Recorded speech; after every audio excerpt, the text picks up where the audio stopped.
Salut tout le monde, c'est Mathieu, j'espère que vous allez bien. On se retrouve aujourd'hui pour une nouvelle vidéo. On va parler de Newcastle. Newcastle est absolument incroyable depuis le début de saison, troisième place de Première Ligue. Alors, c'est surprenant, oui et non, parce qu'on le sait, ils ont été rachetés par un fonds saoudien qui ont mis beaucoup d'ambition dans le club. Et donc, on s'attendait à une bonne saison de Newcastle, meilleure que l'année dernière. L'année dernière, surtout en début de saison, ils se battaient pour le maintien. Ça a été un peu mieux en deuxième partie de saison. Et là, c'est incroyable ce que fait Newcastle, troisième de Première Ligue, devant Tottenham, devant Manchester United, devant Liverpool, devant Chelsea. Et ils sont pas très loin du duo Arsenal-City. Et on va donc se poser la question, est-ce que Newcastle peut se qualifier en Ligue des Champions?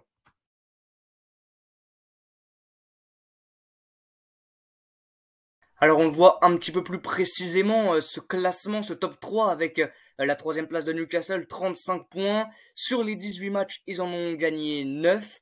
Ils ont fait 8 matchs nuls, donc beaucoup de nuls quand même, mais une seule petite défaite. Et surtout, c'est la meilleure défense de Première Ligue. Une équipe qui se prend très peu de buts, 11 seulement encaissés, ils marquent pas mal, 32 buts. C'est vraiment une très très jolie équipe. Ce qu'on peut remarquer dans les points forts de cette équipe, c'est les coups de pied arrêtés. Déjà, on le verra juste après, ils marquent énormément sur coups de pied arrêtés.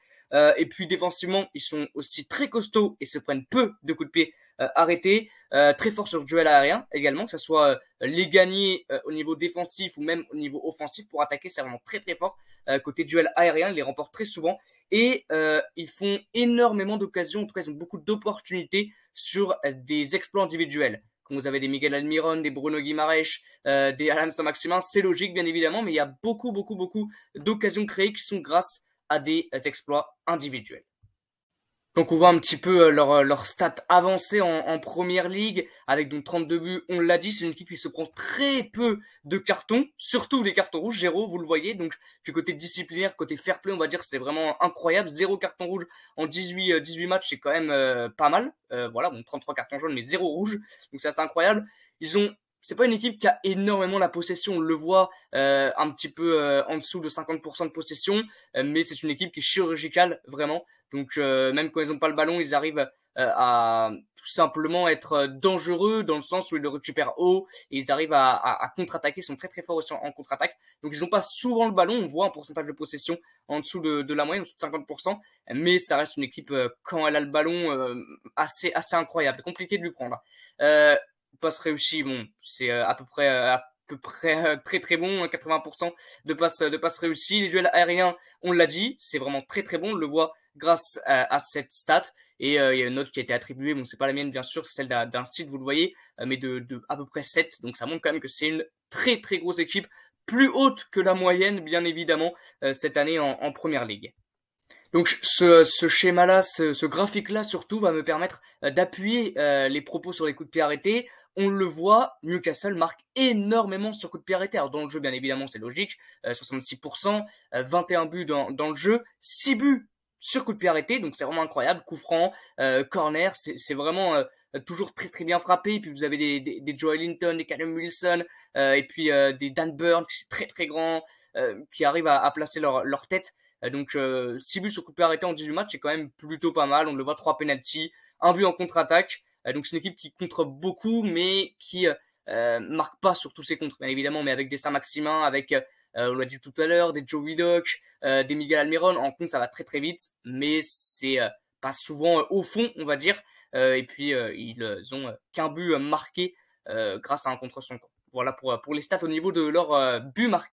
Alors Newcastle est très très fort cette année aussi parce qu'ils ont un milieu de terrain vraiment très très intéressant. Vous le voyez, leur zone d'action, c'est surtout au milieu. Bon, c'est logique bien évidemment parce que c'est là où le jeu passe à chaque fois, bien évidemment. Mais quand vous voyez les milieux de terrain qu'ils ont, c'est logique. Réellement, c'est logique. C'est des joueurs qui savent garder le ballon, qui dos au jeu sont très très bons, qui pour contrer sont aussi très intéressants. Donc vous avez déjà le trio vraiment au milieu de terrain. On le verra juste après avec l'équipe type, mais bon, Bruno Guimaraes, Joe Willock et Sean Longstaff qui sont très très très très forts pour garder le ballon, très complémentaires, donc un trio vraiment intéressant. Et puis deux joueurs qui sont un peu plus excentrés, mais qui viennent aussi beaucoup aider dans l'axe. Miguel Almiron côté droit, qui est le meilleur joueur pour moi de ce début de saison de Newcastle, avec déjà 9 réalisations, et Joe Linton également, qui est plutôt un buteur, mais je crois qu'il y a Eddie Howe qui a été repositionné en milieu de terrain et qui est depuis plusieurs rencontres maintenant à gauche et qui est vraiment très intéressant, un titulaire indiscutable. Donc vraiment c'est le point fort de cette équipe, le milieu de terrain, Joe Willock, Longstaff et Bruno Guimaraes très très fort. Et puis sur les côtés, Miguel Almiron, Joelinton vont aussi beaucoup travailler dans l'axe, donc c'est ce qui permet de garder les ballons et d'aller vite vers l'avant. Donc comme d'habitude, on va faire un petit tour de l'effectif. Donc les notes que vous voyez, c'est les notes sur FIFA parce que j'ai pris de SoFIFA, qui est un très bon site pour recruter des joueurs quand vous faites des career managers, pour voir un petit peu leur potentiel, c'est très intéressant. Et aussi pour la vraie vie, pour voir les compositions en vrai, parce que elles y ressemblent. C'est l'équipe type vraiment de Newcastle, avec Nick Pope dans le but, Sven Botman et Fabien Cher très costaud aussi, vraiment très intelligent d'avoir été chercher Sven Botman de Lille. Dan Burn, côté gauche, un joueur très très grand. Quand vous voyez Dan Burn, vous dites il est pas latéral, c'est pas possible, il est défenseur central ou buteur. Non, il est latéral, il est très très bon, Dan Burn côté gauche. Kieran Trippier, le capitaine, bien sûr, l'ancien d'Atlético Madrid et de Tottenham, je crois, à droite. Le milieu de terrain, on en a parlé, Sam Longstaff, Bruno Guimaraes et Joe Willock. Triangle de fer, triangle de feu, vraiment très très bon, j'adore ce trio-là. Et puis devant, Joelinton, Callum Wilson et Miguel Almiron. Donc un trio aussi très intéressant, et vous avez aussi un banc très bien fourni avec Alexander Isak, avec Chris Wood et surtout avec Alain Saint-Maximin, qui est pour moi réellement à son prime, à son meilleur niveau. Pour moi, Alain Saint-Maximin est l'un des meilleurs joueurs de première ligue, vraiment, pour moi, et il est pas souvent titulaire en ce moment. Après on comprend Gio, hein, ça fonctionne, son 11 fonctionne, donc il continue avec Joelinton à gauche, mais c'est vrai que Alain Saint-Maximin, côté puissance, côté profondeur, côté technicité, vitesse, c'est quand même incroyable. En début de saison, il a fait un match XXL contre Manchester City. Là, il joue un petit peu moins, mais en sortie de banc, c'est exceptionnel. Vraiment, Alain Saint-Maximin. Et puis Alexander Isak aussi, l'ancien de la Real Sociedad. Donc, avant de se poser la question, est-ce que Eddie Howe peut emmener Newcastle en Ligue des Champions, on peut déjà répondre favorablement. Pour moi, quand on voit cette équipe, elle est vraiment très intéressante.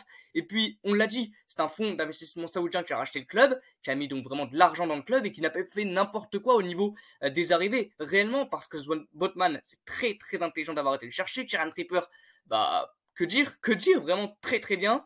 Ils ont été chercher aussi Chris Wood, je crois, l'année dernière, le néo-zélandais, Alexander Isak, Bruno Guimaraes, bien évidemment. Donc, très intéressant le mercato de Newcastle. Ils ont de l'argent, ils savent bien l'utiliser. La preuve, Newcastle est 3e de Première Ligue. On va donc terminer cette vidéo en répondant à cette question, en tentant en tout cas d'y répondre.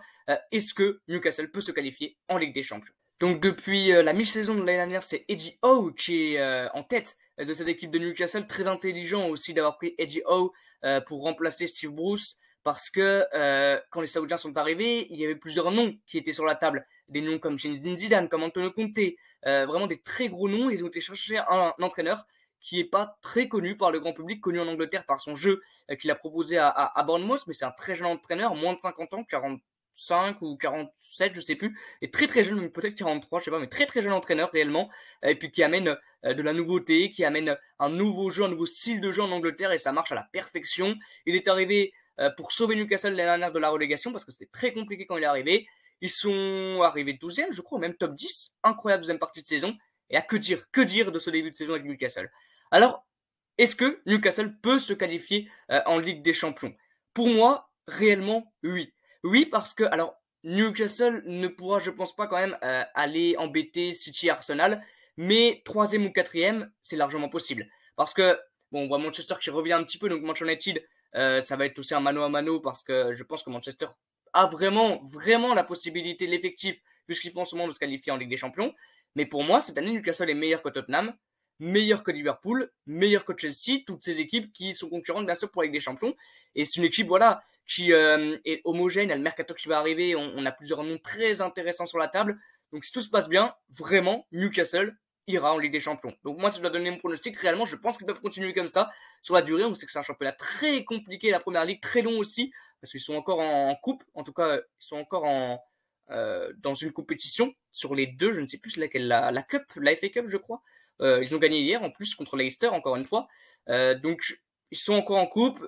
L'énergie aussi à donner en Première Ligue, en coupe, où tu vas enchaîner les matchs presque tous les 3 jours à un moment donné, ça va être compliqué, mais je pense quand même que Newcastle peut tenir le rythme et peut se qualifier en Ligue des Champions. N'hésitez pas à me dire dans l'espace commentaire si vous pensez que la troupe à Eddie Howe peut se qualifier en Ligue des Champions, et je pense même qu'il pourrait s'installer comme un concurrent chaque année en Première Ligue à la qualification en Ligue des Champions. Voilà. Peut-être pas encore un grand européen, parce que pour ça, il faudrait qu'il fasse de très grandes performances en LDC.